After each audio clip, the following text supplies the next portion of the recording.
sábado para todos, que Deus os abençoe, que possamos neste momento falar um pouquinho da palavra de Deus e peço a sua atenção para esse momento precioso em que Deus nos abençoa e nos dá. Que a graça de nosso Senhor e Salvador Jesus Cristo seja com todos nós e que possamos estar firmes na esperança do retorno de Jesus. Meus queridos irmãos e irmãs, neste momento eu quero vos trazer a palavra de Deus e que com grande alegria eu faço isso, porque sei que estou levando a mensagem de Cristo ao mundo.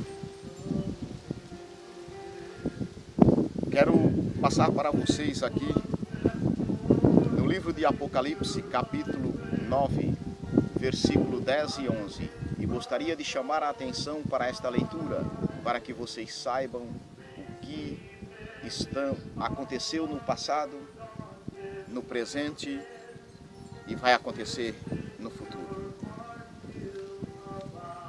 Diz a palavra de Deus: e havendo aberto o quinto selo, vi debaixo do altar as almas dos que foram mortos por amor da palavra de Deus e por amor do testemunho que deram. E clamavam com grande voz, dizendo: até quando, ó verdadeiro e santo dominador, não julgas e vingas o nosso sangue dos que habitam sobre a terra? E a cada um foi dada uma comprida veste branca, e foi-lhe dito que repousassem ainda um pouco de tempo, até que também se completasse o número de seus conservos e seus irmãos que haviam de ser mortos como eles foram. Esta é a palavra de Deus. É a palavra de Deus nos falando dos nossos irmãos no passado, que foram mortos pelo testemunho que deram, pela fé em nosso Senhor e Salvador Jesus Cristo. Apocalipse é uma perfeita simbologia. No versículo 8 fala de um cavalo amarelo e diz que o que estava sentado sobre ele tinha por nome Morte, e o inferno seguia. E foi dado poder para matar a quarta parte da terra com espada e com fome e com a peste. Isso é o que diz o livro do Apocalipse. E com as feras da terra, espada, fome, peste e feras. Os relatos históricos deixam claro que no passado, presente e futuro, o povo de Deus sofreu, sofre e sofrerá perseguições. Vemos o que diz a história sobre os imperadores cruéis. O cristianismo fez uma ruptura final com o judaísmo. Roma considerou como uma religião independente. O cristianismo cresceu rápido, chamando a atenção do poder imperial. O cristianismo se negava a participar do culto ao imperador e deuses romanos. As reuniões cristãs eram feitas de portas fechadas e levava-se suspeitas de conspiração contra o Estado. Eram acusados de infanticídio em adoração ao seu Deus. Saudação com ósculo santo era conduta imoral. O cristianismo parecia desleal e perigoso para o Estado e para a sociedade. Foram acusados de anarquistas, sacrilégios e ateus, traidores, considerado uma ameaça ao Estado Supremo. Isto diz a história dos mártires. Preste atenção neste imperador romano, Nero, que em outubro de 54 depois de Cristo, Nero se torna o primeiro imperador romano a perseguir o cristianismo. E 10 anos após assumir o reinado, sua popularidade era baixa, assim diz a história. Estavam insatisfeitos com Nero, ele não era um bom imperador. No dia 18 de julho do ano 64, Roma foi incendiada. E esse incêndio durou 6 dias. Historiadores dizem que Nero foi quem mandou tocar fogo na cidade. A cidade tinha 14 bairros, 10 foram queimados. Em 2 bairros que não queimou, habitavam judeus e cristãos. E o imperador os acusava, os cristãos, de terem tocado fogo em Roma. E por isso o povo gritava: os cristãos aos leões. Assim se desencadeava uma perseguição aos nossos irmãos do passado. Triste foi a história, mas permaneceram firmes na fé, na esperança de que Jesus Cristo voltaria um dia e os livraria da sepultura, onde estão aguardando o retorno de nosso Senhor. Os nossos irmãos eram levados presos, levados às arenas. Uns eram mortos por animais, e outros queimados, e outros crucificados. É isto o que diz a história sobre os mártires. Um historiador por nome Eusébio, por volta do ano 263 a 340 depois de Cristo, diz que durante esta perseguição, Paulo foi decapitado em Roma e Pedro foi crucificado de cabeça para baixo. Continuava-se a maldade dos imperadores. Nero estava disposto a fazer com que a maldade prevalecesse. Nossos irmãos, fugindo da perseguição, refugiavam-se nas catacumbas romanas. Ano 68, Nero, o perseguidor, se suicidou. E aí surge o imperador Domiciano, que também não foi boa coisa e continuou as maldades em cima dos nossos irmãos cristãos. Mas eles estavam firmes e sabiam o que queria, confiavam em Deus e nunca foram desamparados em meio às perseguições, em meio às feras, em meio à crucificação e às fogueiras. Continuaram com o seu testemunho de fiéis a Cristo. Domiciano também perseguiu os cristãos e no ano 81, o imperador foi considerado por Tertuliano, também a outra metade de Nero. E este imperador matava até seus parentes, acusando-os de ateísmo e costumes judaicos. E por quê? Porque adoravam um Deus único e invisível. Era o único Deus, realmente e sempre será. A pena capital não era a única punição, punia-se sem motivos vastos números de homens honrados com o exílio e confiscos de suas propriedades.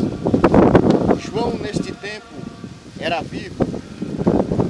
O último apóstolo ainda estava ali para levar uma mensagem. A história diz que João foi levado ao imperador no ano 92 depois de Cristo. João era um fiel seguidor de Jesus Cristo, tinha vivido nesta terra com Jesus. João sabia bem quem era Jesus, estava firme e seguro na fé.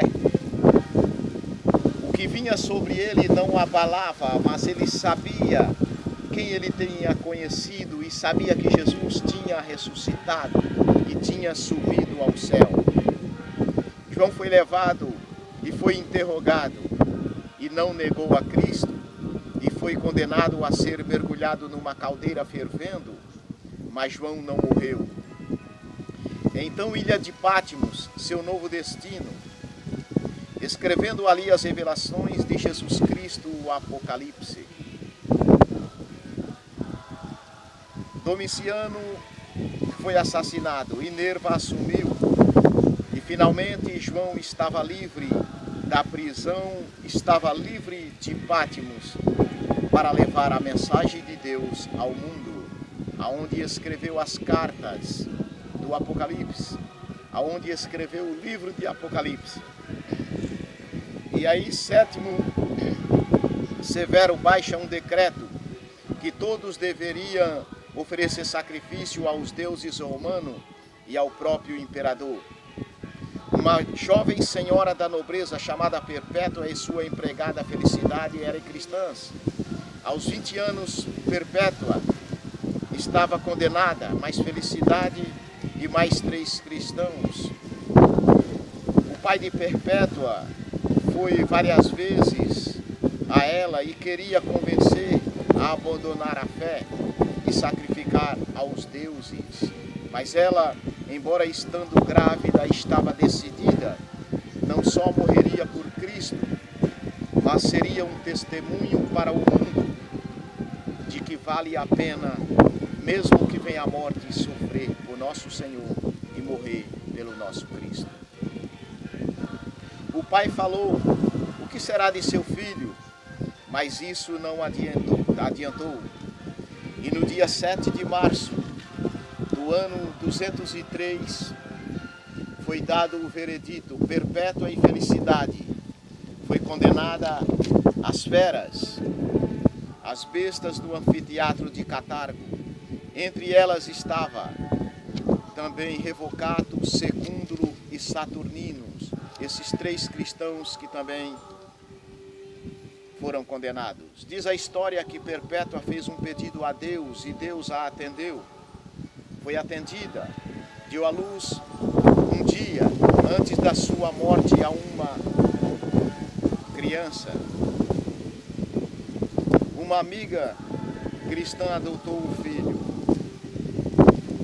Com um brilho de alegria, de espírito inexplicável, todos eles tinham consciência de que sua morte seria um testemunho público, importante para o avanço da fé cristã. Felicidade dizia que seu martírio significava para ela não a morte, mas um segundo batismo. Assim era a fé dos nossos irmãos do passado. Secúndulo morreu na prisão, Saturnino decapitado, e outros 2 morreram durante o espetáculo. Perpétua e sua amiga Felicidade, uma bezerra investiu sobre elas. Perpétua foi a primeira a ser atingida e por último sua amiga. Perpétua recobra a consciência e ajudou a sua amiga a levantar. Diz a história que escorria leite daquela que amamentou seu filho por apenas um dia. Elas foram tiradas da arena para serem mortas pelos gladiadores. Perpétua e Felicidade morreram pela espada dos gladiadores. Em Apocalipse, capítulo 12, versículo 11, diz: eles, pois, venceram Satanás por causa do sangue do Cordeiro e por causa da palavra do testemunho que deram. E mesmo em fase da morte não amaram a própria vida. Segundo Tertuliano, o sangue dos mártires é a semente da igreja. Em Roma existem catacumbas, chamadas de as catacumbas de São Calixto. São mais de 20 quilômetros de túnel, onde viviam os cristãos que morreram por amor a Cristo. Eles ficavam ali nas catacumbas. Irmãos queridos, os momentos finais estão chegando e nós temos que tomar uma decisão e orarmos a Deus para que possamos enfrentar a furiosa fúria de Satanás nestes últimos dias, onde se desencadeará novamente uma nova perseguição ao povo de Deus. O número dos que hão de ser mortos irão se completar segundo a Bíblia, e nós temos que estar preparados, porque muitas pessoas não irão suportar e os momentos será muito triste. Em Apocalipse 14, 12 diz: aqui está a paciência do santo, aqui estão os que guardam os mandamentos de Deus e a fé em Jesus. Somente com paciência, somente com os mandamentos de Deus e a fé em Jesus poderemos vencer o mal que se desencadeará. Não está distante dos nossos dias, mas temos que estar pronto, porque a Bíblia vai se cumprir. Que Deus lhe dê força e que você possa orar e estar finalmente em pé diante de Cristo e não negar a fé, mesmo que venha a perseguição.